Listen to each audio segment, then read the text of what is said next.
Alright, welcome back to the woods. At you again with another kit video.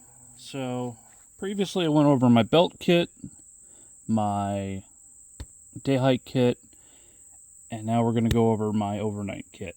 So, what I realized in the making of these videos is I just kind of stack stuff. So if I'm going out for just a couple hours, belt kit with belt knife, totally fine. Going out for more than a couple hours, 6 to 10 hours, day hike kit. If I'm going out for more than that, all of it, plus overnight bag. So I go over these two in other videos. I'll link them in the description, but for now I'm going to move these out of the way so we can pull out some of the gear in this overnight bag. So this is I believe a Swiss military rucksack. I've been using this for years. I really like it. It's from a friend. So right on the top, we've got this, which I'm going to step into the frame, show you guys. So this is called a patoo. It's a very thin wool blanket wrapped around my sheepskin that I usually sleep on. This is typically what I'll use for a sleep mat. It's a nice, thick, luscious one. I've been using it for years. I really love it. So I'm going to move that out of the way. Yeah, I'll use that usually as my only sleep pad. Now, this is a summer kit, so I don't need anything more than this. It's very thin wool blanket, but it's big. It's big enough to cover myself. I usually like to have this mostly to keep mosquitoes off. Alright, and that's just about it for my sleep gear. Actually, we're going to go over the pouch in the front first. Got this little pouch at the bottom.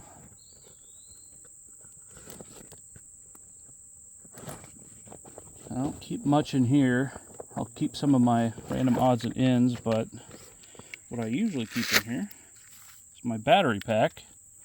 This is just an Anchor battery pack. Keep it full. Charge my phone. I don't play with my phone a whole lot while I'm doing overnights, but for emergencies, it's nice to have it.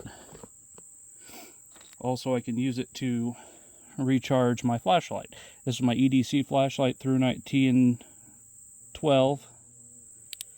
Pretty bright.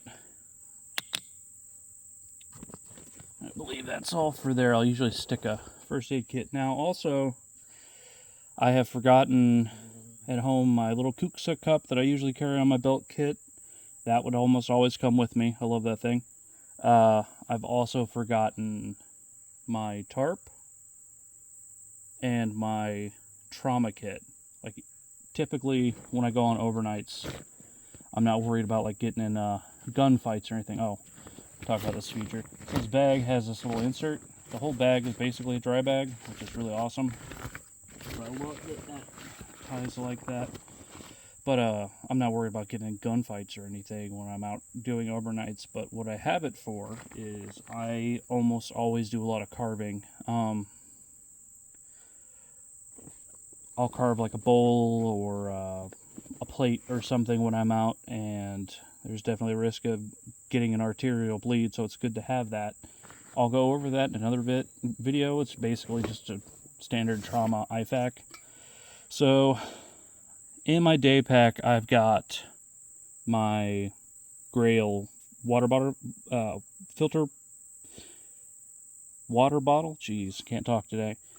But when I do overnights, I'll typically carry this because I'll drink through this. I'll fill the Grail with water if I can find it, and then I'll refill this with the Grail. This just gives me more carry options in case I don't run into water very often.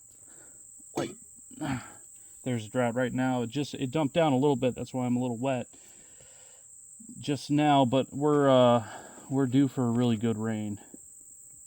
So there's not very much water in this creek right now. So I'm going to set this aside for a minute. We'll get back to that. I guess we'll go over cooking stuff. So I just like to keep a very basic cooking kit with me. It's got this, which can be a cup or bowl, or skillet. And then I keep just a pot, just a little cook pot. Nothing too spectacular or fancy. I carry usually this cutting board, very light pine. I can eat off of that. And then there's also this, which I can use as a cutting board. I use this as a cutting board a lot. I'm going to use this as a plate later. I'm going to do some cooking out here. Little spatula I carved.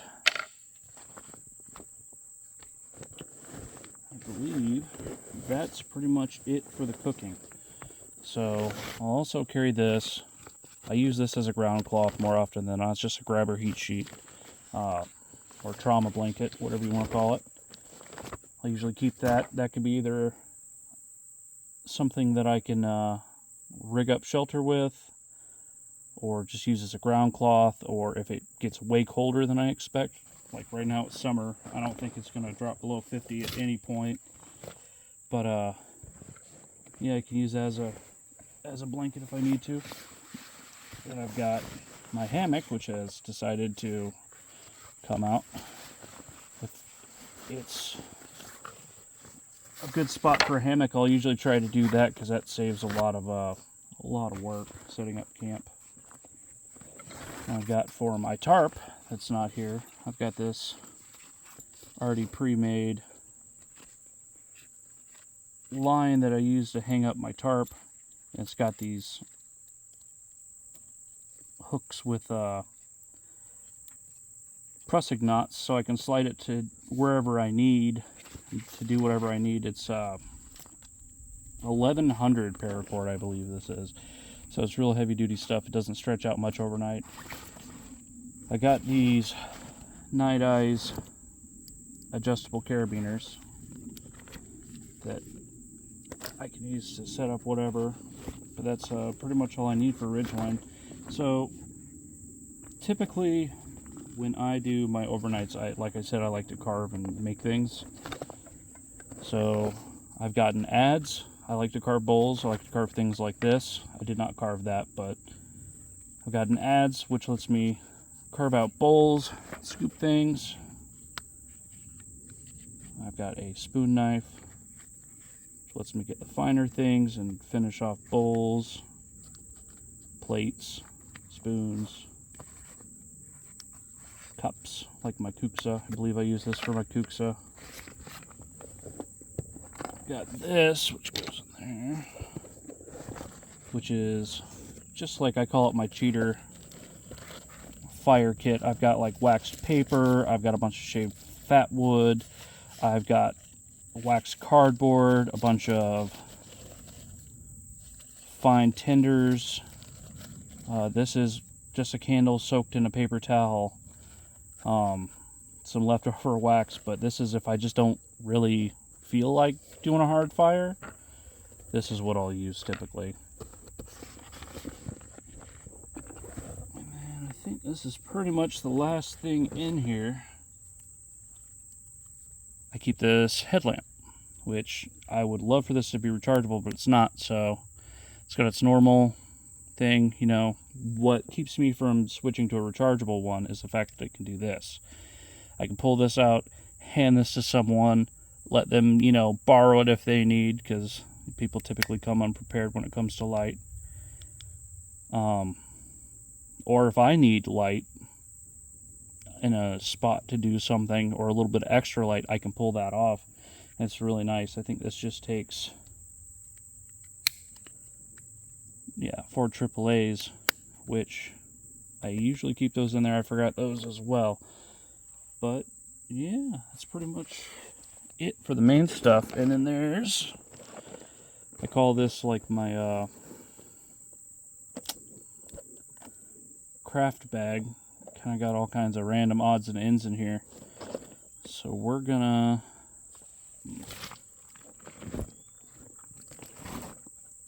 yeah, I think we'll do it this way. So in here I just keep all kinds of things. I keep this if I want to do some flint knapping. I've got a bunch of pieces of this, you know, for fine stuff, or if I need to make a new piece of flint. It's not really flint, but it'll get a spark. If I need a piece of flint to replace one I've got in a flint and steel kit, I can use that. I've got my live cordage, which means that I can just add to this at any time. Just a little spool I made. I've got this, oh my gosh, sorry, which is a really fine carving knife I made. It's got walnut handles. Forged it myself out of, actually I have a piece of it, of a piece of spring about the, I mean not about this size, it was the size, it was from the same spring. Forged it out and everything. Piece of ebony, piece of walnut. Really really awesome carving knife, but I really like to use that for spoons. I've got a file for repairing big chips in cutting tools, sharpening. If it's really, really dull, I'll use that. I've got a gimlet, which I'll use for drilling holes in wood for whatever reason I need to. Sometimes I'll use it as a guide to show how deep I want to go to. I've got a ferrocerium rod and striker as a backup. I've got, sorry, I think we'll have the bag off camera. I've got an Altoid tin with some flint steel, some char cloth as a backup. Let's see, I've got some fat wood. Never have too much fat wood. I've got this and this, which is a strop and stropping compound. This is how I touch up all my knives after I'm done using them, and I find that this step really makes your knives scary sharp.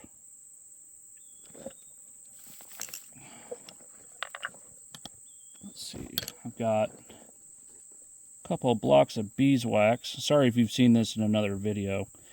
I just filmed a video today and went over a lot of this, but I've got some beeswax that I use for usually waterproofing line or making thread a little bit easier to go through stuff, or if the need be, make fire. Mink oil for waterproofing, reconditioning leather, especially if I know it's going to rain. I've got in here usually random bits of bone and antler that I can use for projects. Piece of antler. I would love to make, I think I'm going to make this into an awl handle someday soon. I keep this, which is a, wow, voice cracked, back to high school. Keep this, which is a stump anvil. You beat this into a stump, and then you can use it as an anvil. I use that for a couple different things, usually fabricating things. I don't really do a whole lot of forging in the woods. I tried that today, actually, in a video, and that did not work out, but where is it? Sorry. I have a blanket pin that was just not, I resharpened it and it was just not very straight, so beat it out on there, straightened it out. Really handy. It's heavy, but it's cool. I've got a cork as a sheath for these little scissors. I'll use that to cut leather or buckskin or whatever while I'm out. Got some leather cord for replacing things like this. If this snaps or breaks or whatever, I can just replace it with that, or I can use it for quick repairs. And yeah, just some wax thread, random cordage, and just anything I might need to make some stuff. This stuff changes all the time. I'm sure next time I show you guys it'll be different. I keep some needles in here as well. Excuse me. Yeah. So that's pretty much it. Oh, this I pulled out earlier. I was using this earlier. I'll bring this gold pan with me sometimes if I know I'm going to be out the next day a whole bunch.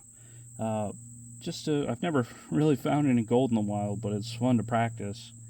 And sometimes I can get some good iron ore dust, pretty much like black sand. So I've been collecting that for a few years. Maybe I'll make a piece of iron out of it, make my own iron someday. But okay, so I think that's pretty much it. If you have any questions or want to see more information on any of the stuff I've got, let me know in the comment section, and stay safe and get out in the woods.